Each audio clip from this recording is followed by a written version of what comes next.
আজকের এই যুব সংঘের ভাইদেরকে আল্লাহ পাক হায়াত দেখ, সকলে বলুন আমিন। বাবার আসুন, আমি পবিত্র কোরআন শরীফ থেকে, হাদিস শরীফ থেকে যা তেলাওয়াত করেছি, এখন আলোচনায় ঢুকবো। আল্লাহ যেটুকুন তৌফিক দিবেন আমি সেটুকুন আলোচনা করব। আসুন আলোচনায় যাই, তার আগে একটু মহব্বতে দুরূদ শরীফ পড়ুন, আলোচনায় ঢুকে যাব। আল্লাহুম্মা সাল্লি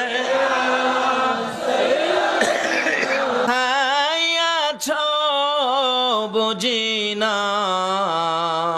তোমার মায়ায় কান্দে নবী, তোমার মায়ায় কান্দে নবী, শুয়ে সোনার মদিনা।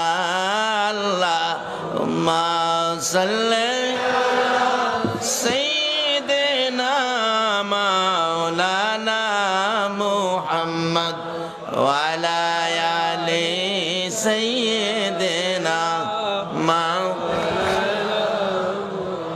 بلغ العلا بكماله كشف الدجى بجماله حسنت جميع خصاله صلوا على বাবারা ভাইয়েরা আসুন, আমি আলোচনায় ঢুকলাম।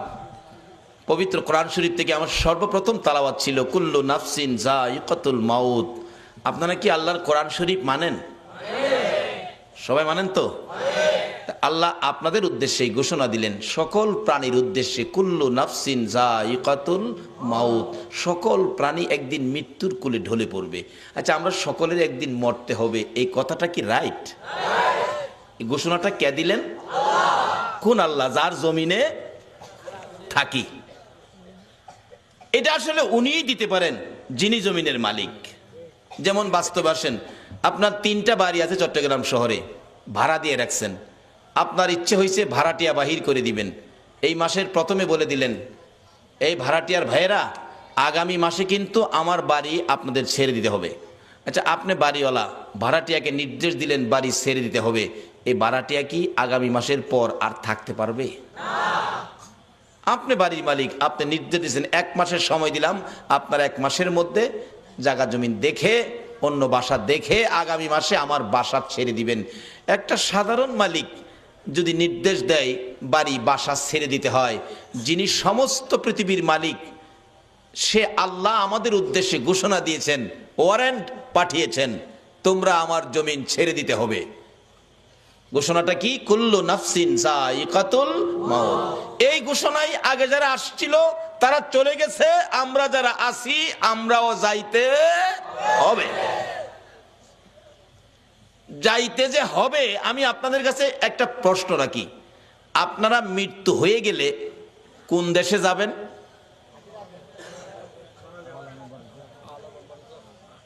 কবরে যাবেন না? আখেরাত তো এখন না, আখেরাত তো বহু দূরে। প্রথম কই যাবেন? সবাই বলুন কই? আচ্ছা, কবরে যে যাবেন, কবরের অবস্থা কি জানেন? আমি যে বললাম 2টা লাইন আছে, একটা লাইনে যদি কবরে যাইতে পারেন তাইলে কবরে পাবেন খাউন। খাউন কোরআন শরীফে বলছে আল্লাহ, বাল আহিয়াউন ইনদা রাব্বিহিম ইরযাকুন। আল্লাহু আকবার বলুন। একটা লাইনে কবরে গেলে পাইবেন খাউন, আর একটা লাইনে কবরে গেলে পাবেন আগুন। আপনারা কি আগুনের লাইনে যাবেন না খাউনের লাইনে যাবেন? সবাই কি খাউনের পক্ষে? তাইলে মৌলবীরা দোষ দিয়েন না, খালি মৌলবীরা খায়। আপনারা সবাই কিন্তু খাউনের পক্ষে, কি ঠিক নেই? আমরা এমন একটা লাইন ধরবো যে লাইনটাই কবরে গেলে খাউন, আর যে লাইনটাই কবরে গেলে আগুন, এটার থেকে আমরা আল্লাহর কাছে পানা চাবো। রাজি আছেন তো? তা আসুন, এই কবরে যখন যাইতেই হবে, লাইন 2টা রাখলাম, আসবে পরে কোন লাইনে আগুন, কোন লাইনে খাউন। অবশ্য কবরে কিন্তু যাইতেই হবে। কি? যে কোর্ট থেকে ওয়ারেন্ট, এই কোর্টের রায় অমান্য করার ক্ষমতা পৃথিবীর কারো? আমাদের তত্ত্বাবধায়ক সরকার পারবে অমান্য করতে? জাতিসংঘের মহাসচিব পারবে?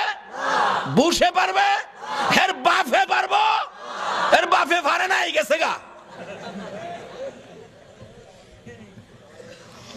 এমন এক কোর্টের রায়, কুল্লু নাফসিন যায়িকাতুল মাউত, সকল প্রাণী মৃত্যুর কোলে ঢলে পড়বে।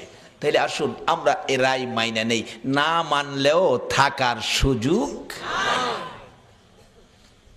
তাহলে মৃত্যুর পরে আমাদেরকে কবর নামের কারাগারে পাঠাবে, কবর নামের কারাগারে পাঠাবে। আসুন এই কবরে যাওয়ার আগে রাস্তা দুইটা, একটা কবরে আগুন, একটা কবরে খাউন। আসুন সামনে আসতেছে। তাইলে আমরা যখন মৃত্যু হবেই কিভাবে মরলে ভালো হয়, কোন রাস্তায় কি করতে হবে, একটু পরামর্শ আল্লাহর জিজ্ঞাসা, আল্লাহ আমরা এখন কি করতে পারি বলেন। আল্লাহ আপনাদেরকে ভালো পরামর্শ দিতেছে কোরআন শরীফ, ইয়া আইয়ুহাল্লাযীনা আমানু দুখুলু ফিস-সিলমি কাফা। ও বিশ্বাসীরা, ইমানদাররা, তোমরা পুরাপুরি ভাবে ইসলামের মধ্যে ঢুকে যাও। বলুন কিসে ঢুকতে বলছে? তা আমরা তো ইসলামে আছি, আবার কেন ঘোষণা দিল? তাহলে বোঝা গেল আমরা পুরাপুরি ভাবে ইসলামে ঢুকি নাই, কিছু বেজাল আমাদের মধ্যে আছে। এই বেজাল যে আছে এটা বুঝবেন কেমনে যে কোন জিনিসটা বেজাল কোনটা সঠিক? আল্লাহ তাও কোরআন শরীফে ফাইসালা দিছে। তোমরা সঠিকটা বুঝতে গেলে তোমরা একটা কাজ করো, সেটা কি? অমাইয়ুতির রাসূলা ফাকাদ আতাল্লাহ। তোমরা আমার রাসূলের কথাগুলি শোনো। কার কথা বলুন? এই রাসূলের কথা চন্দ্রে শুনে, শুনেনি? সূর্যে শুনে, আল্লাহু আকবার বলুন। কুল কায়নাত শুনে, আল্লাহর আরশ কুরসি লৌহ কলম শুনে, এমন কোন মাখলুকাত নাই যিনি আমার নবীর কথা শুনে না। কেন? এই নবীর কথা শোনার জন্য বলেছে আমার আল্লাহ। আল্লাহ বলেছে তোমরা আমার এই রাসূলের কথাগুলি শুনো, মানো, কারণ এই নবীর কথা মানলেই হবে আমি আল্লাহর কথা মানা। কোন নবী? তাও আল্লাহ ঘোষণা দিয়েছে কোন নবী? ওমা আরসালনাকা ইল্লা রাহমাতাল লিল আলামিন। যে নবী সকল সৃষ্টির জন্য করুণা, সকল সৃষ্টির জন্য যিনি রহমত। বাবারা ভাইয়েরা, এই নবীর কথা যদি মানতে পারেন, এই নবীর পক্ষে যদি আসতে পারেন, তাহলে আমার আল্লাহ আপনাকে কি দিবে? মা বাবারা ভাইয়েরা, মক্কার ঘটনা বাস্তব ঘটনা। এই নবীর পক্ষে সর্বপ্রথম যিনি জীবন দিয়েছিলেন ইনি একজন মহিলা, ইনি হলেন হযরতে সুমাইয়া। সুমাইয়ার জীবনী নবীজির পক্ষে থাকবে, নবীজিকে ভালোবাসবে, নবীজির কথা মানবে, নবীর আদর্শ ধরবে, নবীর পক্ষে থাকবে, ইসলাম বুঝবে, ইসলাম শান্তি, ইসলামের পক্ষে থাকবে। এই অবস্থা দেখে নিষ্ঠুর পাষাণ আবু জাহেল সুমাইয়াকে প্রশ্ন করে বসলেন, সুমাইয়া রে, বাতিজার পক্ষে থাকবি, আমার পক্ষে থাকবি না? আমি তো মক্কা নগরীর গর্জিয়াস নেতা। হ্যাঁ বলে, মক্কা নগরীর গর্জিয়াস নেতা।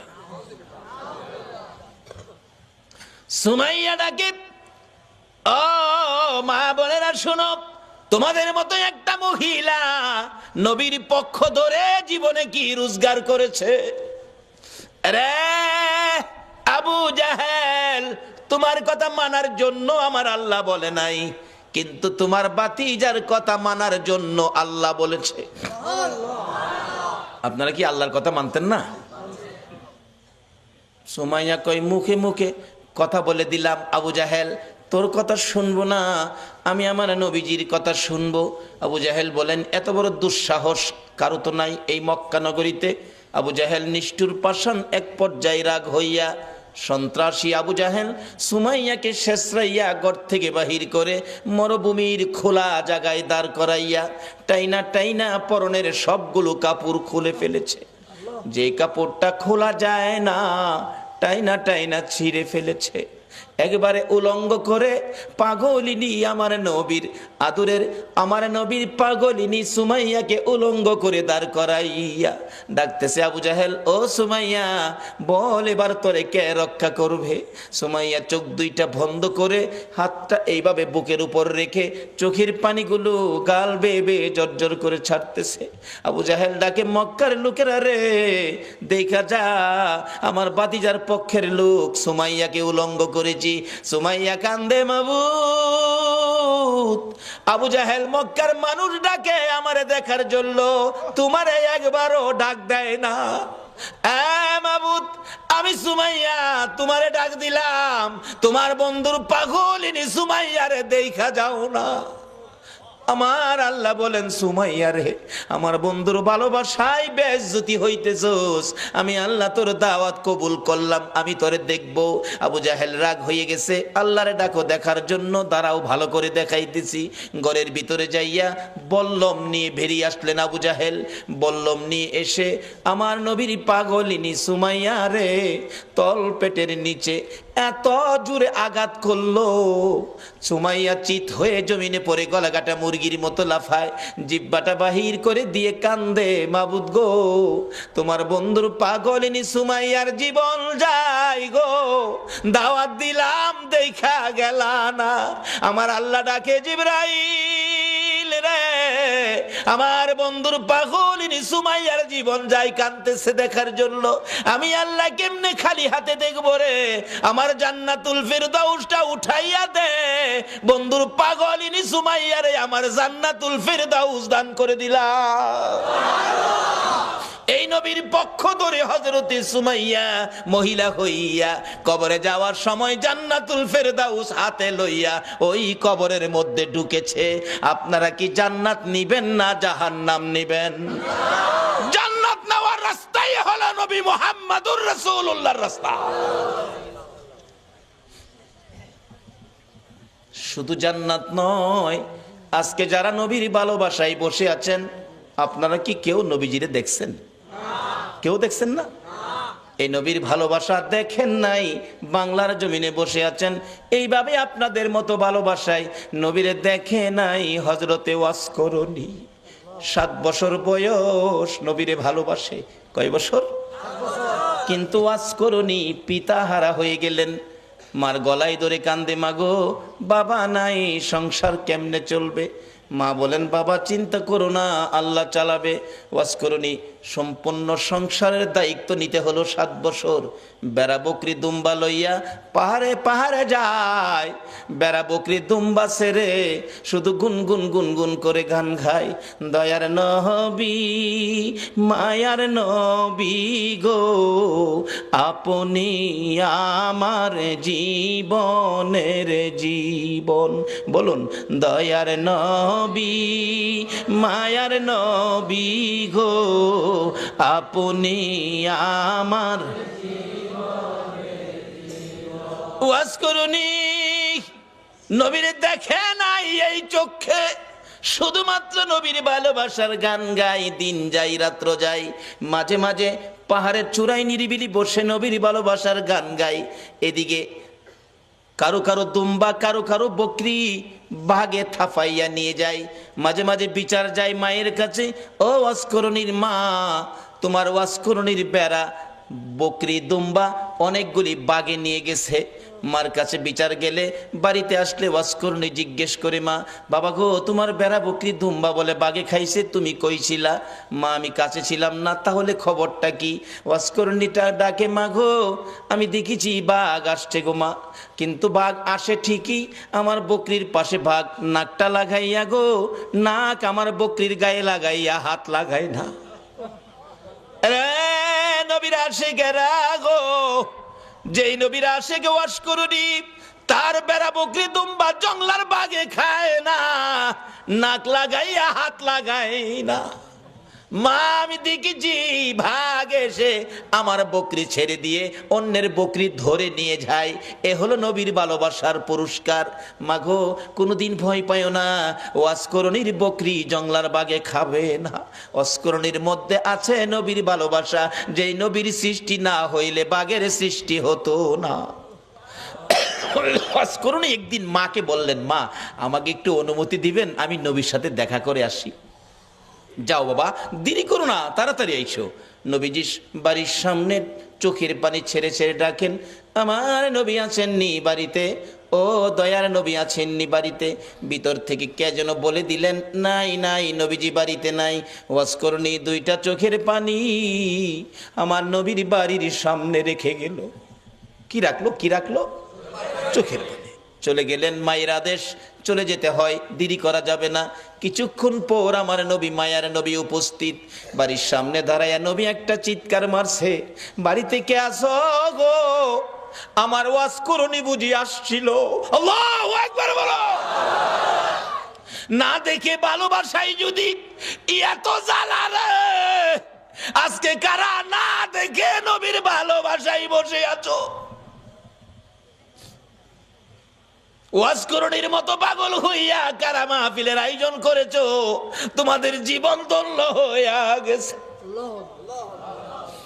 হযরতে ওয়াজ করণী চলে গেলেন, আমার নবী বাড়ির সামনে দাঁড়াইয়া চোখের পানি ছেড়ে দিলেন। তোরা কে, কোথায় রে? আমার ওয়াজ করণী আসছিল, তোরা বসতে দিলি না। লোকেরা বলেন, হুজুর কেমনে জানেন আসছিল? তোরা কথা জিজ্ঞাস না রে, আমার ওয়াজ করণীর চোখের পানির গন্ধ জমিনে পাওয়া যায়।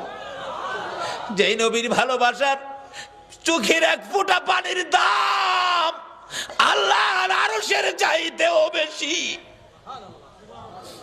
যেই নবীর ভালোবাসার একটা ফোঁটা চোখের পানি যদি কারো জমিনে পড়ে, তার জন্য জাহান্নামের আগুন হারাম হইয়া যায়। ওয়াজ করণী আসছিল, তোরা বসতে দিলি না, আমার ওয়াজ করণী চলে গেল রে। ওয়াজ করণী আর কোনোদিন নবীর সাথে দেখা হয় নাই। যেদিন আমার নবী জগৎ ছেড়ে চলে যাবেন, মদিনার রওজা পাকে শুয়ে যাবেন, তার আগে আগে আবু বকর, ওমর সাহাবীরা জড়ো হয়ে তাদের একটা আলোচনা শুরু হয়ে গেল। আমার নবী দুনিয়ার থেকে বিদায় হলে নবীজির জুব্বা মুবারক নিশ্চয়ই আবু বকর পাবে। আবু বকর আমার নবীকে বড় ভালোবাসতেন। আরেকজন বলেন না, আবু বকর পাবে না, সম্ভবত মেয়ের জামাই হযরতে আলী রাদিয়াল্লাহু তাআলা আনহু পাবেন। আরেকজন বলেন না, উমর পাইতে পারেন। আরেকজন বলেন উসমান গনি বহু টাকা খরচ করেন, বহু দান করেন, নবীর ভালোবাসায় উসমান গনি পাবেন। এইভাবে আলোচনা শুরু হলে অনেকে মিলে আমার নবী উপস্থিত। কি নিয়ে তোমরা আলোচনা সমালোচনায় বসেছো? হুজুর ভাবতেছিলাম আপনার বিদায় পরে আপনার জুব্বা মুবারক ভাগি জানি কে হয়ে যায়। আমরা কেউ ভাবছি ওমর পাবে, কেউ ভাবছি আবু বকর পাবে, কেউ ভাবছে উসমান গনি পাবে, কেউ ভাবছে হযরত আলী পাবে। আমার নবী দুইটা চোখের পানি জর্জর করে ছেড়ে দিয়ে কান্দে, সাহাবীরা রে আমার জুব্বা মুবারক তোমরা কেউ পাবি না, আমার জুব্বা পাবে আমার ওয়াজ করণী রে। সাহাবীরা একজন আরেকজনের দিকে তাকাই, এটা আবার কোন শব্দ নবীজি ব্যবহার করলেন? ওয়াজ করণী নামে কোনোদিন কাউরে আমরা দেখি নাই। কে সেই ব্যক্তি? জীবনে কোনোদিন আসতে দেখি নাই, আমাদের সাথেও দেখা হয় নাই। এটা কেমন পাগল রে, জীবনে দেখা নাই, জুব্বা পেয়ে গেল। আমার ওয়াজ করণী যদি নবীর ভালোবাসায় জীবনে দেখা নাই, নবীর জুব্বা পেতে পারে। আমার মন বলে আজকে যারা মিলাদুন নবীর আয়োজন করে এই নবীর ভালোবাসায় বসে আছো গো, আপনাদের সঙ্গে আমার নবীর স্বপ্নের দিদার হইয়া যাবে। আল্লাহ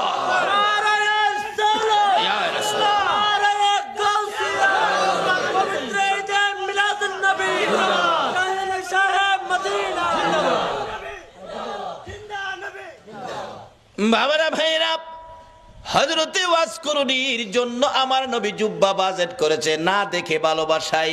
আমরাও তো না দেখে ভালোবাসায় বসে আছি। আজকে কি আমাদের নবী আমাদের জন্য একটা বাজেট কি নবী দিতে পারে না? নবী যে বাজেট করতে পারে এই বিশ্বাস কি আপনাদের আছে? এটা কি মানেন? তাহলে আসেন, অনেক সময় আবার অন্যজনে প্রশ্ন করে বসবে এটার প্রমাণ কি নবী যে বাজেট দিতে পারে। বাস্তবে আসেন একটা মদিনার ঘটনা। মদিনায় একটা নবীর আশিক ছিল। নবীর আশিকটা নবীজির রওজা পাকের পাশে পইরা থাকে, খায় না। মানুষে কয় তুই খাইতি না, মইরা যাবি তো? কয় খাইতাম না। কেন খাইতি না? যে নবীর বাড়িতে আইছি, নবী যদি খাওয়ায় তাইলে আমি খাবো, না হয় মইরা যাবো, খাইতাম না। রোজার পাশে বইটা রয়েছে। নবীজি স্বপ্ন যুগে একদিন বললেন, এই পাগল, তুই যে পাগলামি করতেছস, আমি খাওয়াইলে খাইবি, এখন কি আমার চুলায় কি রান্না হয়? পাগল কয় রান্না টান্না বুঝি না, আপনি খাওয়াইবেন খামু, না খাওয়াইলে মরে যাবো। কি করব। নবীজি একদিন স্বপ্ন যুগে এসে 2টা রুটি, নবী পাক স্বপ্নে 2টা রুটি দিয়ে গেলেন। আচ্ছা বলুন, নবীজির স্বপ্ন কি স্বপ্ন না বাস্তব? বিশ্বাস করেন? তাইলে আপনি ইমানদার। যেই নবীর ওই রকম এক একজন ইমানদারের জন্য 10টা পৃথিবীর সমান একটা জান্নাতের বাজেট। নবীজির স্বপ্ন কি স্বপ্ন না বাস্তব? যদি কেউ নবীজিকে স্বপ্নে দেখেন, কোনো সন্দেহ নাই সরাসরি নবীকে দেখছেন, কারণ নবীর সুরত ইবলিশ ধরার ক্ষমতা নাই। 2টা রুটি নবী দিলেন। অনেক সময় স্বপ্নে আমরাও তো কিছু পাই, কিছু খাই, এরকম হয় না? হয় না? এক বেচারা স্বপ্নে দেখে চিকন চাইলের পোলাও, দেশি চাউল, দেশি মুরগির রান দেওয়ার আগে হাই খাইতাছে, স্বপ্নে খুব খাইতাছে। এবার যে মুরগির রানের তে গুস্ত ছুড়াই তো টান দিছে না, হাত গিয়া বাড়ি অলনি না হ লাগছে। বাড়ি অলনি তো চিল্লানি মারছে, আমারে মাইরা লাইছে রে, মাইরা লাইছে চিল্লানিতে, কিন্তু হ্যার ঘুম ভাঙছে। ঘুম ভাঙছে পরে কই কি হয়েছে, কি হয়েছে? কই তুমি আমার নাক ভাঙ্গা লাইছো। কই দেখ নাক বাংলে বাংছে, যে একটা খাউন খাইছি। বাড়ি অন্য কই আমি পাশে এত খাউন খাইলা, আমারে কইলা না কি খাইছে একটু দেহি। তাড়াতাড়ি করে বাতি জ্বালাইছে, বাতি জ্বালাইয়া দেহে খাতা ছিঁড়া মুহ দিয়া থুই রাখছে। তা আমরার স্বপ্নের খাউন হইলো খাতা ছিঁড়া। বলুন নবীজির স্বপ্নে দেওয়া কি খাতা ছিঁড়া? আসুন না সেই নবীর পক্ষে যাই। আল্লাহু আকবার বলুন। ওই আশিক বলেন, পাগল বলেন, আমি 2 রুটি পাইয়া স্বপ্নেই খাইতে শুরু করলাম। খাইতে খাইতে 1.5 রুটি খাইলাম। অর্ধেক রুটি হাতে আমার ঘুম ভেঙে গেছে। ঘুম ভাঙ্গার পরেও দেখি আল্লাহর কসম, নবীর দেওয়া স্বপ্নের রুটির 1.5 রুটি খাওয়ার পর অর্ধেক রুটি এখনো আমার হাতের মধ্যে আছে। বলুন এই নবী এখনো উম্মতের কিছু দেওয়ার ক্ষমতা আছে কিনা? তাহলে আসুন সেই নবীর পক্ষে যাই, সেই নবীর দেখানো রাস্তাটার মধ্যে দাঁড়াই, তাহলে পাবো। নবীকে স্বপ্নে দেখলে এটা বাস্তব। একজন আল্লাহর ওলি, নামটা আমার খেয়াল নাই, খেলে আসলে বসবো। উনি স্বপ্নে দেখে নবীজির সামনে বসা, নবীজি এভাবে দাড়ি মোবারকে খাও যাইতেছেন। এমন সময় একখান দাড়ি মোবারক ভাঙ্গা জমিনে পড়ে গেছে। ওই আল্লাহর ওলি কই হাই হাই, নবীজির দাড়ি মোবারক জমিনে। তাড়াতাড়ি করে হাতে ধরে মুঠের মধ্যে নিয়ে আসছেন। ওনার ঘুম ভেঙে গেছে। দেখে ঘুম ভাঙ্গার পরও হাতের মুঠ বন্ধ। মুঠ খুলে দেখে নবীজির দাড়ি মোবারক। ছিল স্বপ্ন, এখন বাস্তব। হাই হাই, নবীজির দাড়ি মোবারক কই রাখবো, কোথায় রাখবো? জায়গা, ভালো জায়গা কই আছে? এখন না পায়া মাথার টুপির মধ্যে দিয়া সিলাই করে মাথায় রাখে। ওই আল্লাহর ওলি বলেন, নবীজির দাড়ি মুবারক আমার মাথায় থাকার কারণে দিনের বেলা রৌদ্রের মধ্যে রাস্তায় বাহির হলে মেঘের টুকরা এসে আমার মাথার উপর ছায়া দিত। আজকে সে নবীর পক্ষে যতদিন মুসলমান না যাবে ততদিন পর্যন্ত বিপদ থেকে বাঁচতে পারবে না। বিপদ থেকে বাঁচার একটাই পথ, সেই পথটা হলো নবী মুহাম্মদুর রাসূলুল্লাহর পথ। যে নবী স্বপ্নে দিলে এখনো দিতে পারে, আচ্ছা সে নবীর পক্ষে আমরা যারা বসে আছি, নবীজি কি আমাদের কিছু দিতে পারে না? তাই বলতেছিলাম, ওয়াজ করুনি নবীর ভালোবাসায় কি পাইতেছে দেখেন, আর আপনাদের জন্য কি বাজেট। আমার ওয়াজ করুনিকে আমার জুব্বা মুবারক তোমরা দিয়ে দিও। আবু বকর উমর প্রশ্ন করে বসলেন, হুজুর ওয়াজ করুনি কে, কোথায় থাকে, পরিচয় কি? আমার নবী চোখের পানি ছেড়ে দিলেন, ও আমার সাহাবীরা শোনো, ওয়াজ করুনি পরিচয় হলো নাম জিগাইলে নাম বলবে না, ঠিকানা জিগাইলে ঠিকানা বলবে না, কিন্তু বুঝবে কেমনে? তার হাতের মধ্যে সাদা অল্প একটু দাগ আছে, এই দাগটা দেখলেই বুঝবি ইনি হলেন আমার ওয়াজ করুনি। লম্বা ঘটনা।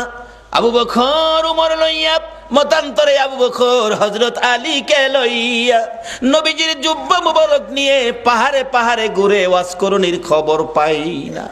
বাবারা ভাইয়েরা, ও বাবারা ভাইয়েরা, আসুন না নবীর আশেক কিভাবে পরিচয় পাওয়া যায়। যাইতে যাইতে কোথাও পাই না, রাখালেরা রে ওয়াজ করনি নামে কোনো পাগল তোমরা দেখছনি? রাখালেরা বলেন আপনার নাম কি? আবু বকর। ও আবু বকর, ওয়াজ করনি চিনি না। ওই সামনের পাহাড়ের উপরে নির্জনে একটা পাগল বসে থাকে, নাম কি আমরা জানি না। দৌড়ে গেলেন, দুইজন প্রশ্ন করেন আপনার নাম কি? আমার নাম জিগেলেন, আমি তো আল্লাহর বান্দা। তাইলে কিছুটা ইঙ্গিত পাওয়া গেছে। আরে আপনার নাম কি? আরে বাবা নামটা কি দরকার, আমি আল্লাহর বান্দা, আমি কি মিথ্যা বলছি? কয় না, নামটা বলেন। আমি আখিরি নবীর উম্মত। এমনি ওমর থাফা দিয়ে ডাইনে হাতে ধরছে। যেই ডাইনে হাতে ধরেছে, অস্করণী চোখের পানি ছেড়ে দিয়ে চিৎকার মারছে, ওমর, আবু বকর রে, নিশ্চয়ই তোমরাই আমার আখিরি নবীর খবর নিয়ে আইছো। আমার আখিরি নবী ছাড়া আমার এই গোপন খবর কেউ জানে না। আমার নবীর খবর কি?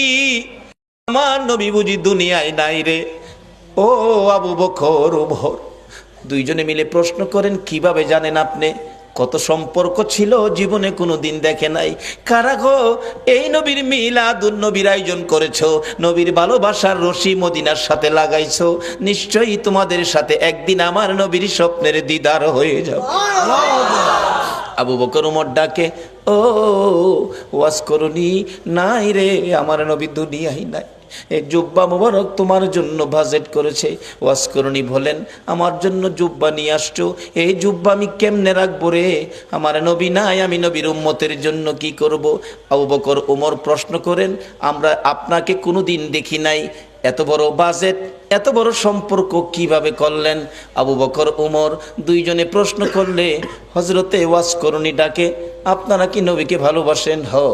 আপনারা ভালোবাসার কি প্রমাণ আছে আমারে দেখান তো। কথা কয় না, কি প্রমাণ আছে? নবীজির উহুদের জমিনে দুইটা দান মোবারক ভেঙেছে, আপনারা কি জানেন? হ জানি। দেখি আপনারা হা করেন। হা করলে, ও আবু বকর ওমর রে, নবীর দান নাই, তোমাদের মুখে দান দেখা যায় রে। কেমন ভালোবাসো? আমি ওয়াজ করণীর মুখের দিকে তাকাইয়া দেখো, আমার মুখে একটা দাঁতও নাই। যেদিন শুনেছি আমার নবীর মুখে দাঁত ভেঙেছে দুইটা, আমি পাহাড়ে বসে পাথর দিয়ে ভাঙলাম দুইটা। উপরের দাঁত ভেঙ্গে ভাবলাম উপরের দাঁত না নিচের দাঁত, নিচের থেকে ভাঙলাম দুইটা। এই দুইটা না হইয়া যদি ডান দিকের হয়, ডান দিক থেকে ভাঙলাম দুইটা। ডান দিকের উপরে না হইয়া যদি বাম দিকের দুইটা হয়, বাম দিকের ভাঙলাম দুইটা। এইভাবে আমি ওয়াজ করনি নবীর ভালোবাসায় ভাঙতে ভাঙতে 32টা দাঁত ভাঙলাম রে। নবীর ভালোবাসায় সবগুলো শেষ করে দিলাম। এবার আবু বকর ওমর বলেন, ও ওয়াজ করনি, বুঝেছি তোমার ভালোবাসায় নবী খুশি হইয়া তোমাকে জুব্বা মুবারক বাজেট দিয়েছে। ওয়াজ করুন জীবনে কোনোদিন আমার নবীর দেখা পায় না। এত দূর থেকে যদি ভালোবাসাই নবী পাকের জুব্বা মুবারক পাইতে পারে, আমরা বাংলার জমিন থেকে সত্যিকার অর্থে নবীর ভালোবাসা দিলে আমরা কি নবীর দিদার পাইতে পারি না? বাবারা, কোন নবী? যেই নবীর কথা মানার জন্য আমার আল্লাহ বলেছে কবর যাওয়ার আগে মুসলমান হও। মুসলমান কিভাবে হবেন, কোন কায়দায় কোন আদর্শে মুসলমান হবেন? আল্লাহ বলেছে তোমরা আমার নবীর কথা মানো। কোন নবী? যেই নবী সকল সৃষ্টির জন্য রহমত। এখন এই নবীর কথা আপনারা মানা দরকার আছে কিনা? তাহলে কবরে গিয়া পাইবেন খাউন, আর যদি না মানেন কবরে গিয়া পাইবেন আগুন। কিভাবে আগুন, কিভাবে খাউন? আসুন আমি অল্প সময়ের মধ্যে এটা শেষ করতেছি, আপনাদের কষ্ট হইতাছে না তো? খাউন আর আগুন। নবীর কথা মানলে খাউন, না মানলে আগুন। মানলে আবু বকর, না মানলে আবু জাহেল। মানলে জান্নাতি, না মানলে দুজুকি। সহজ ওয়াজ। নবীর কথা মানবেন। আল্লাহ বলছে, আল্লাহর কথা রাইখা নবীর কথা মানতে রাজি আছেন? তো নবীজি একটা চিঠি নবীর পক্ষ থেকে আসছে আমাদের কাছে। নবীর একটা চিঠি আপনাদের সামনে দিলাম। প্রথম চিঠিটা হলো কাফা বিল মাউতি ওয়াইজান। রাসূল বলছে একটা ওয়াজ যথেষ্ট, তুমি তোমার মৃত্যুর কথাটা স্মরণ করো। আচ্ছা, আমরা যে মরতে হবে এই কথাটা কি রাইট? আল্লাহ তো বলছে, নবীও বলতেছে।